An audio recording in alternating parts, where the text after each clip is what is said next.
I got a super nice evening today. It's like I'm out here in a t-shirt and some shorts, and it feels real good outside. It's probably like 60 degrees. Oh, I'm out here checking on my cattle, making sure everybody's doing okay. I got them. I'm checking on the grass as well, and everybody seems to be doing okay. Last night, or excuse me, this morning, I ran my animal with the glass eye. I ran him through the chute, and I took a look at him. And his eye is it's pink eye. He's got pink eye in both of his eyes. And so he's got pink eye in both of his eyes, but in one of his eyes it's very minor. And so I gave him okay, so I've seen probably a dozen pink eye cases, right? I've seen a dozen pink eye cases. Some of them were more severe than others. Some of them did not. One particular time, I treated the animal, and the animal did not. The antibiotics didn't work, and so I had to use a stronger antibiotic. And this time around, in terms of all the pink eye cases that I've seen, if I were to put it on a scale of 1 to 10, it was a 5. It was a right on about average. So pink eye, it starts off real small on one portion of the animal's eye, and then it'll spread. And then as it spreads, it will change color. And then once it changes color, the eye will swell, and then the eye will explode. And so once the eye has exploded, it's too late. The animal's gone blind. Actually, I take that back. Oh well, the animal has gone partially blind.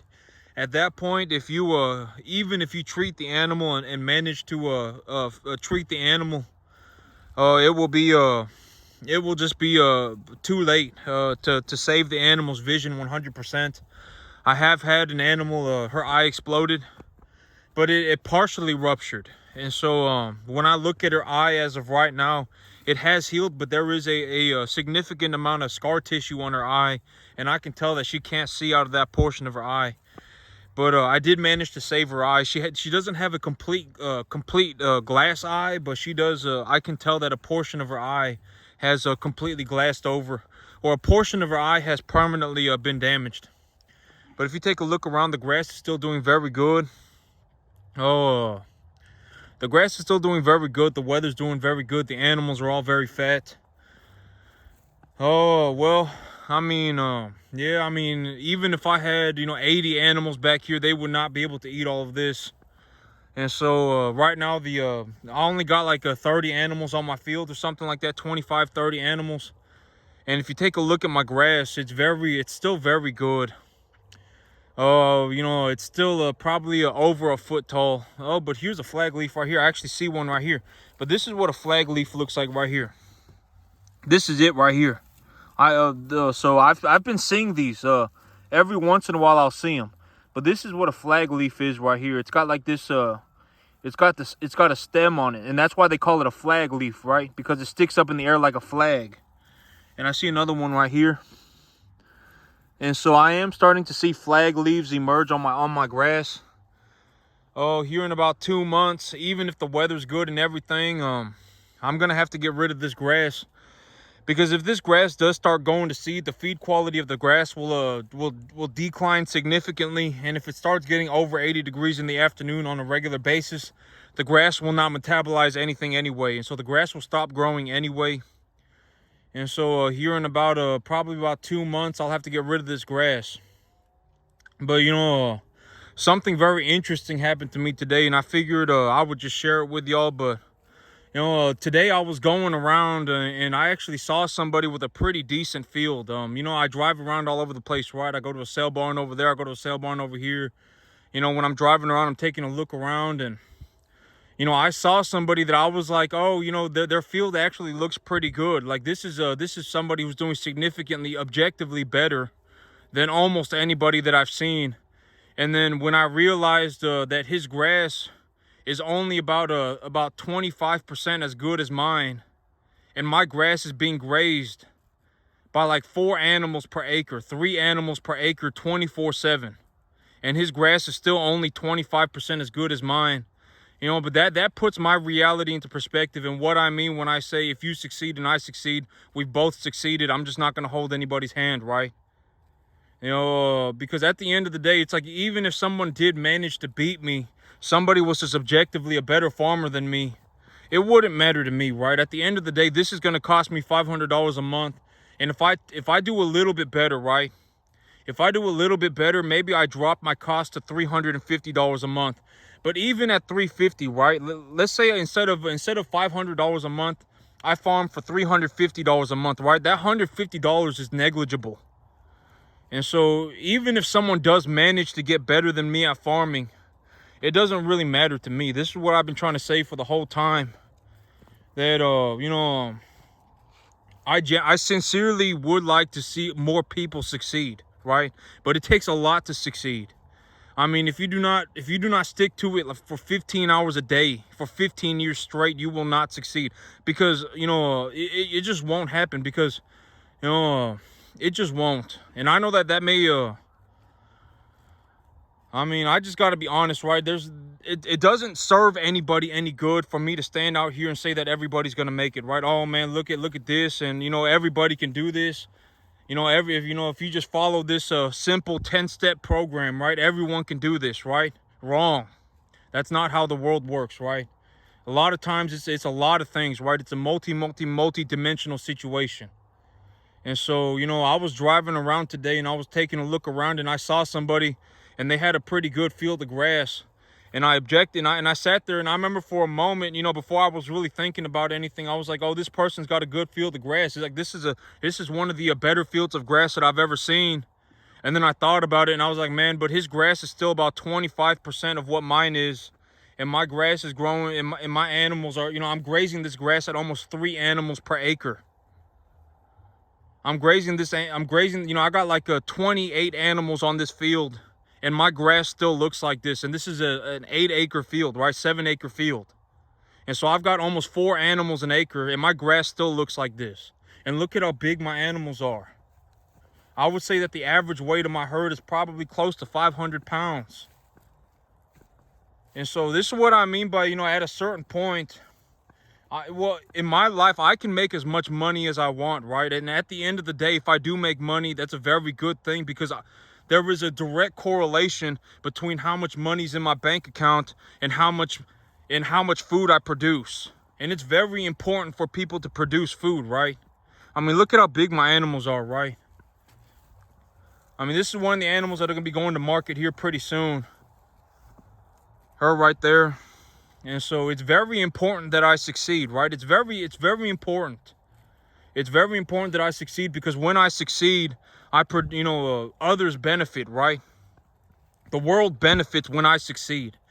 There is a direct correlation between how much food I produce and how much money's in my bank account. And so when there's a lot of money in my bank account, that's a very good thing, right? Let's just logically deduce the answer here, right? And when I look at my field right now, I'll probably end up, so on just this herd alone, I'll probably end up netting somewhere around 20 grand. On just this herd, and it's only the 4th month. It's only April, or it's only March, excuse me. It's only March, and I'll probably net about 20 grand. And so over the course of the year, I will probably end up doing something about $70,000, somewhere between $50,000 to $70,000, depending on how things go. And here's the thing about when I say that this cost me $500 a month, that it may not even cost me $500 a month, right? Because let's say I go and I take a look at my field and I say, okay, this portion of my field, it looks like it's having a nitrogen sulfur deficiency, right? It's having a nitrogen sulfur deficiency, and I anticipate that there's going to be rain. There's going to be three chances of rain over the month, right? And so when I look at my field and this is something that's very important, but I use the same variables constantly, right? It's the same pieces on the board. I just move them around, right? That's all I do, right? It's the same pieces moving around constantly. And so it's like when I look at my board, or when I look at everything going on, okay, so my soil is this dry. If my soil is this dry and I got a chance of it raining another 3 inches over the month, and I got a 1 inch of rain a week, well, if I got 1 inch of rain a week and the soil is this dry and my grass is this much biomass, you got to remember what I always say is that the plants will uptake water through their roots, right? The plants will uptake water through their roots and excrete it out microscopic pores on the bottom of the leaves to exchange those water molecules for carbon dioxide. And so if there's a lot of biomass of plants on the field, they will be absorbing more water.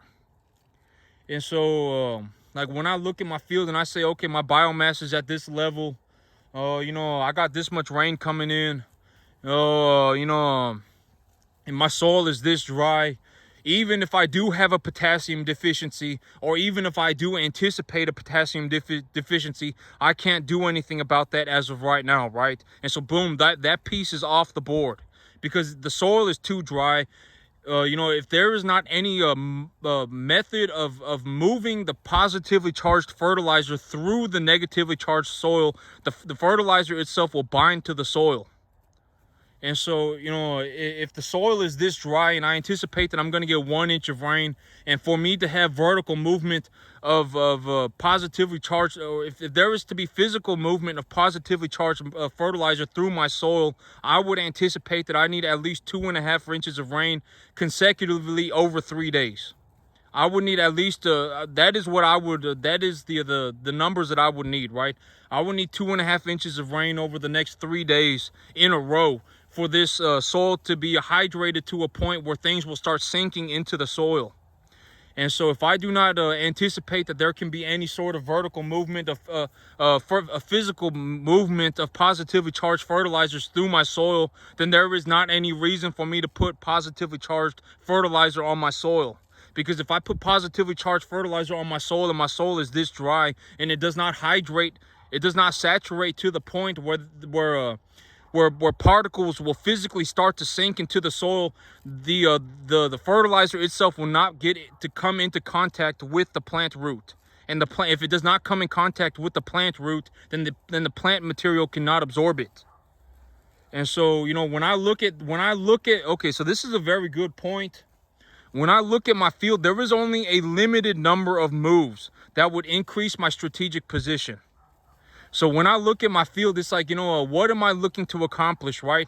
Okay, so in about 2 months, I anticipate that the grass will have either seeded out or it will be over 80 degrees in the afternoon on a regular basis. And if it's over 80 degrees on a regular basis, or if my grass has seeded out, the grass will die anyway. And so here in about 2 months, maybe a month and a half, I will have to plow my field over. And when I plow my field over, if I do anticipate that my field is having a phosphorus deficiency or a potassium deficiency, I can apply those positively charged fertilizers on my field in a month and a half when I turn my soil over, when I plow my field. And so there are only a very, very, very limited number of moves. And you know, realistically, if I have this much biomass of grass on my field, I won't need to fertilize. And maybe I put a little bit of phosphorus and potassium on my field when I turn my field over. When I plow my field, I put some phosphorus and potassium on my field.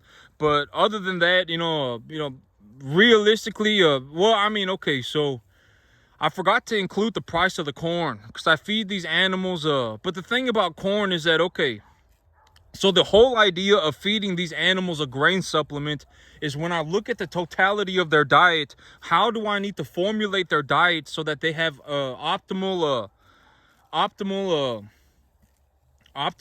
cost efficiency and gain. So if I feed these animals, this grass right here, right, and I watch them poop, and I say, okay, this grass probably about 14-15% protein. My animals are borderline 6-7 weight, so realistically I want to push that protein down to about a 12%, right? And so it's at about 16%, about 15%, and I want to drop that protein down to about 12%.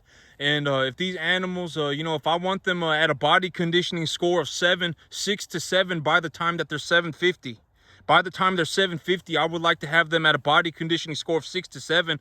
And they are currently eating about 90% of their diet as a at about a 15% protein and about 60% energy on a 60% energy grass at about 15% protein. What do I need to supplement their diet with in terms of a commodity grain that would increase the overall efficiency of the animal and how much they gain, right? That's the long story short. And so when I go onto the commodities market and I look at the commodities market and I see, and I call around to local brokers and they say, we have sorghum, we have wheat, we have distiller grains, we have corn, We have X, A, B, C, D, X, Y, Z. I write all that stuff down. I go back on Google and I look up on Google feed data for these different commodities, right? Oh, what's the feed? What's the feed data for hard red winter wheat? What's the feed data for soft red winter wheat? What's the feed values of corn? What's the feed value of sorghum? What's the feed value of distiller grains, right? I go on the internet and I look this stuff up. And then I go onto the commodities market and I look up the price of them on the commodities market. Oh, well, corn right now, if corn has an average protein concentration of 8 to 9% across tens of thousands of samples, right? Tens and hundreds of thousands of samples. Average crude protein of corn was 8 to 9%. Average energy was like 80%, right? Okay, so if these animals are currently getting a diet, 90% of their diet is a 15% protein, 60% energy. And if I want to supplement that with something, corn is one of my options, right? Because corn is a 8 to 9% protein and it's 80% energy, right? And so then I go on the commodities market and I check and I look at the prices, and corn right now is trading at like a 3 to 4 year low. The corn, right now, corn is the cheapest that it's been in the last 3 to 4 years, right? And so in terms of relativity, it's probably a good time to buy corn, right? Let's just use our common sense. If corn is cheapest right now that it's been in 3 to 4 years, then it's probably a good time to buy corn, especially if I can use it as a supplement for the animals' overall feed. And so when I buy the corn, I can also, write that off on my taxes as a business expense, and I can feed it to the animals at a level that will actually be profitable to me. So if I feed these animals, let's say, they're eating 80, 90% of their grass, 80, 90% of their diet is grass, right? If 80 to 90% of their diet is grass and I feed them, 1% of their body weight a day in corn, if I feed them 1% of their body weight a day in corn and it increases their average daily gain by half a pound, then I've done very well because, let's say, okay, so I paid, I think I paid, I forget. I think it was like $2.10 a ton delivered for corn. I paid about $210 a ton. So I think it came down to like, it's like 11 cents a pound or something like that. I did the numbers a long time ago, but if it's 11 cents a pound, right? And if I feed them, oh, well, okay, so the big idea of grain is, if you feed these animals about 6 pounds of grain, they should put on about 1 pound of gain. They, on average, if you look up the feed conversion charts for corn, the big idea of corn is that if you feed them about 6 to 7 pounds of corn a day, about 1% of their body weight a day, if they're 700 pounds, if you feed them about 1% of their body weight a day in corn, granted that the animal's over about 500 pounds and under about 800 pounds, they will put on about 1 pound of gain for that 6 pounds of corn.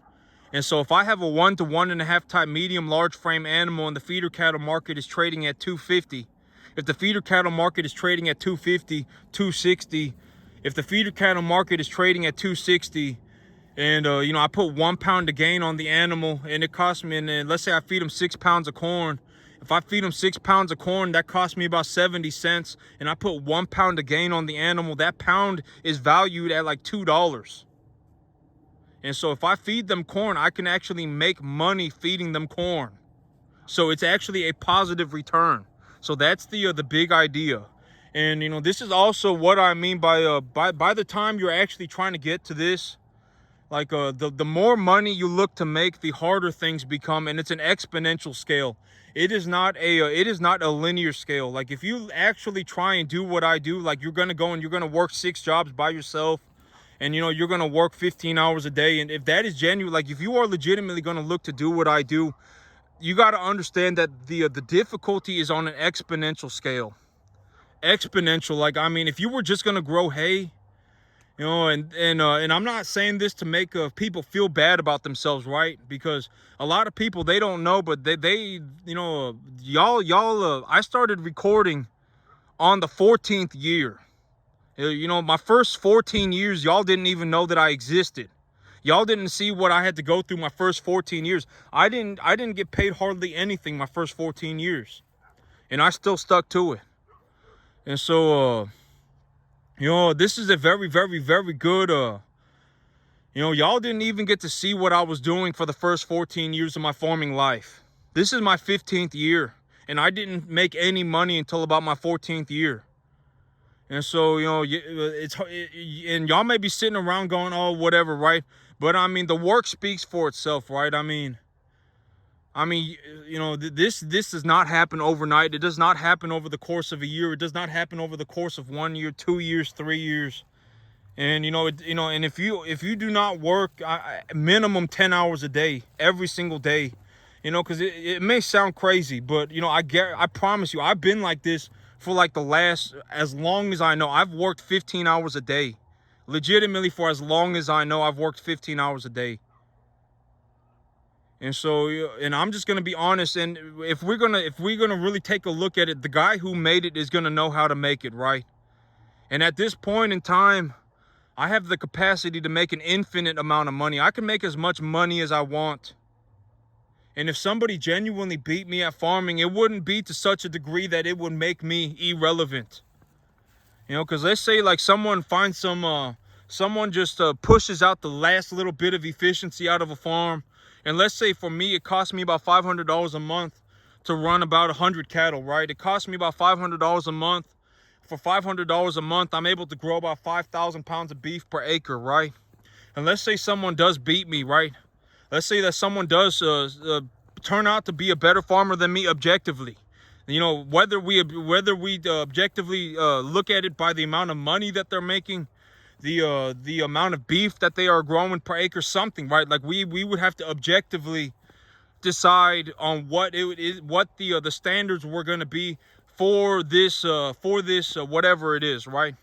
Oh, I produce 7,500 pounds of beef per acre a year for $500. So you got 50%. You're 50% better than me. But does that really matter, right? No, it doesn't, right? I mean, honestly, it doesn't, right? I mean, at that point, it's like you're successful and I'm successful. We're both successful. It doesn't really matter, right? And if I actually saw you doing that, you know, I would glean as much as I can off of you, right? That is how I do it. I mean, I'm not going to sit around and go, oh my God, you know, now I'm irrelevant and now I can't do anything. I would just glean as much as I could off of you, you know. And if it did turn out like that, but me, it's like, you know, I grow about 5,000 pounds of beef per acre, you know, for about $500 a month. This is what my grass looks like, and I have 4 animals per acre, 700 pound animals per acre. I run 4 animals per acre. Their average weight maybe 500-600 pounds, and I run 3-4 animals an acre, and this is still what my grass looks like, right? And this costs me about $500 a month. And so I make a lot of money. I ain't gonna lie. I took a look at my financials and I was like, dang, like I am piling the cash right now. But I mean, that's a good thing, right? I mean, I've always said, you know, if I make a lot of money, it's a very good thing, right? If I make a lot of money, it's a very good thing, because there is a direct correlation between how much money I make and how much food I produce. And so when I look at my financials right now, I'm like, yeah, I'm making a lot of money, a lot of money. It's actually like you know, I'm probably putting away something like $9,000-$10,000 a month, just savings. But I'll have to see, because I haven't sold my cattle yet. I haven't sold many cattle yet. I sold those 5 animals a little while ago, but those 4 animals a little while ago. But here in about a month, my animals will be ready to go to market. And once I start taking them to market, I'm just putting 2 and 2 together. When I take a look at what's going on right now, I am about to make a boatload of money.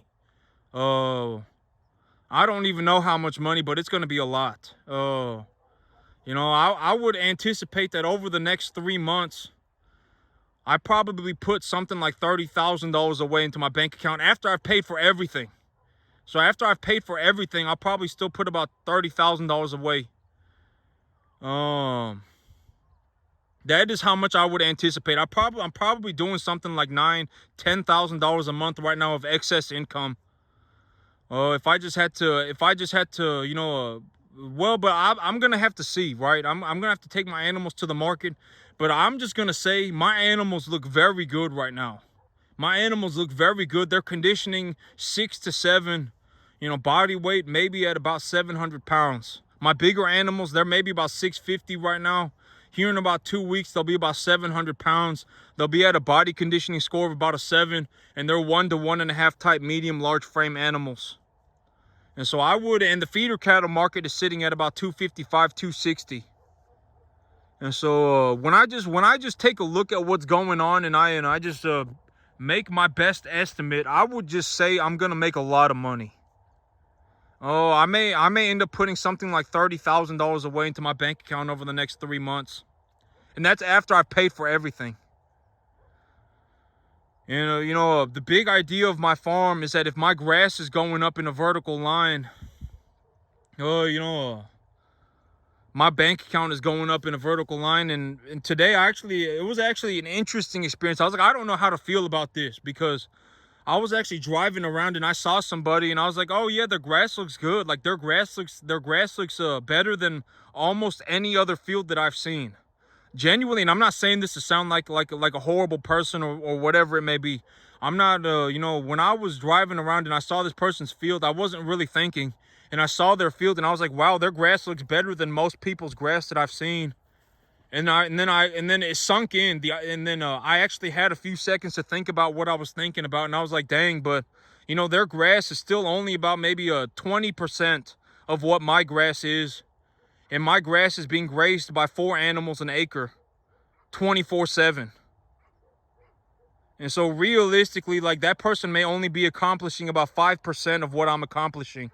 Only about 5%, and they were still doing drastically better than most people. And I was like, I don't know how to feel about that. But objectively speaking, this is probably going to be one of the best grass fields that y'all ever on YouTube have ever seen. It probably will be. And, in terms of the idea of a business, because if someone objectively beat me, I would find that very interesting, right? But here's at the end of the day, if someone objectively did do better than me at farming, it wouldn't really matter. I mean, it's like, oh, well, I managed to do the same exact thing you were doing, but I did it for $350 a month when it costs you $500. The $150 is kind of negligible. I mean, the $150 a month is negligible. And so, but that's the thing, is like, the more money you look to make, it's an exponential scale. So if you were looking to just make $10,000 a year, you could do that by just growing hay. You wouldn't have to do any sort of commodities investments. You wouldn't have to run cattle. You wouldn't have to do you could just grow hay, right? You could just grow hay and you can make yourself your $10,000 a year. But the moment you try and get to like something like where you're making $70,000, $80,000 a year, like me here, the difficulty goes up on an exponential scale. It becomes to a point where almost nobody makes it because it's too hard. Almost like, I mean, maybe 1 in 10 million people will make it, maybe, because it just becomes way too difficult. Most people, they'll go, I don't want to do this, right? Why would I do this if I could just grow hay? Or if I could just do something else, right? Why would I sit here and why would I do this? I'm going to have to work 15 hours a day for the next 14 years of my life. I'm not going to get paid anything. And then on my 15th year, I could finally start making money. You're not going to want to do it. I mean, and I'm not saying that to sound like a horrible person or whatever it may be. I'm just being as objectively honest as I can. And maybe if I'm honest, maybe more people will step up and actually do this, because the big thing about farming is that America's having a big problem with farmers, right? I mean, the average age of the farmer is getting to be too old. We need a lot of people like me. We need a lot of younger people stepping up and becoming farmers. But almost nobody wants to do it, right? I mean, at the end of the day, objectively, almost nobody wants to become a farmer. But one of the big things why I make these videos is that maybe if y'all see me doing this and y'all understand that I make a lot of money. Objectively, I make a lot of money farming, right? I'm probably one of the, in terms of how much money is made per acre, I'm probably like maybe somewhere near the top in all of America. In terms of running commercial cattle on a 10-acre field, the amount of money that can be made on a 10-acre field, I'm probably near the top. Granted that right now, I could be making a lot more money, but I told myself not to think like that, because if I was going to harvest all of this grass realistically, if I was going to harvest all of this grass, I would need like 150 animals, right? I would need like 150 animals, and I don't want 150 animals on the back on my 10 acres. And so objectively, I could be making a boatload more money. But I told myself, you know, even at, you know, like, let's say I make my $70,000 a year here. If I make my $70,000 a year here, that's enough money for me to just go and buy more land, right? I can just go and buy more land, and I can run more cattle then, and you know, y'all can see the grass. I mean, it's starting to roll over because it's so tall. But I mean, the grass maybe 15, 20 inches tall. And it's being grazed, you know, it's being grazed 4 animals an acre. 500-pound animals, 4 of them per acre, and my grass is still 15, 20 inches tall. And so maybe if y'all see what the upper level of farming looks like, maybe it will interest you, and then you will go and do it yourself. You know, because now you, at least for y'all, you already know it's possible. When I started, I did not know it was possible. And I worked 15 hours a day, and I didn't get paid until my 14th year. And, you know, but if y'all see that, if y'all understand, maybe if y'all know that it's already possible, if you know it's possible, maybe you'll be more interested in it. And, you know, and if you succeed and I succeed, we both succeeded, right? But that's it for me today, YouTube. Y'all have a good one.